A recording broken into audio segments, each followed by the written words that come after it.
എല്ലാ കൂട്ടുകാർക്കും ഏറ്റവും പുതിയ വീഡിയോയിലേക്ക് സ്വാഗതം. നാളെ 4 ജില്ലകൾക്ക് അവധി പ്രഖ്യാപിച്ചു എന്ന വളരെ പ്രധാനപ്പെട്ട വാർത്തയാണ് ഈ വീഡിയോയിലൂടെ നിങ്ങളുമായി പങ്കുവയ്ക്കാൻ പോകുന്നത്.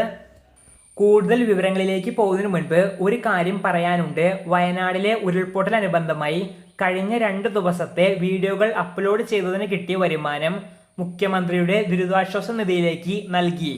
കഴിഞ്ഞ 2 ദിവസങ്ങളിലായി 7 വീഡിയോകളിൽ നിന്ന് 2500 രൂപയാണ് നൽകിയത്. ഈ വീഡിയോയിൽ കിട്ടുന്ന വരുമാനവും നൽകാൻ തീരുമാനിച്ചിട്ടുണ്ട്. അതുകൊണ്ട് എല്ലാവരും മാക്സിമം ചാനൽ സബ്സ്ക്രൈബ് ചെയ്ത് ഈ വീഡിയോ ലൈക്ക് ചെയ്തുകൊണ്ട് കാണാൻ പരമാവധി ശ്രമിക്കുക.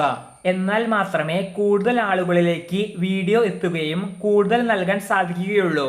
അതുകൂടാതെ ഇതുപോലുള്ള മഴ മുന്നറിയിപ്പുകളും അവധി അറിയിപ്പുകളും തത്സമയം ലഭിക്കുകയും ചെയ്യും.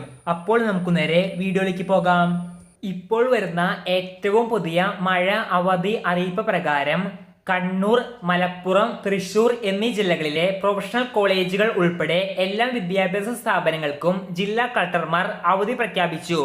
നാളെ കോഴിക്കോട്, കാസർഗോഡ്, കണ്ണൂർ, വയനാട് എന്നീ ജില്ലകളിൽ കേന്ദ്ര കാലാവസ്ഥാ വകുപ്പ് ഓറഞ്ച് അലർട്ട് പ്രഖ്യാപിച്ചിട്ടുണ്ട്. നിലവിൽ കോഴിക്കോട് ജില്ലയിലെ ദുരിതാശ്വാസ ക്യാമ്പുകളായി പ്രവർത്തിക്കുന്ന വിദ്യാഭ്യാസ സ്ഥാപനങ്ങൾക്ക് മാത്രമാണ് ജില്ലാ കളക്ടർ അവധി പ്രഖ്യാപിച്ചിട്ടുള്ളത്. വരുന്ന മണിക്കൂറുകളിൽ കൂടുതൽ ജില്ലകളിൽ അവധി പ്രഖ്യാപിക്കാൻ സാധ്യത ഉണ്ട്. അവധി പ്രഖ്യാപിക്കുകയാണെങ്കിൽ തത്സമയം ലഭിക്കുവാൻ ഇപ്പോൾ തന്നെ ചാനൽ സബ്സ്ക്രൈബ് ചെയ്തു വയ്ക്കുക. നന്ദി.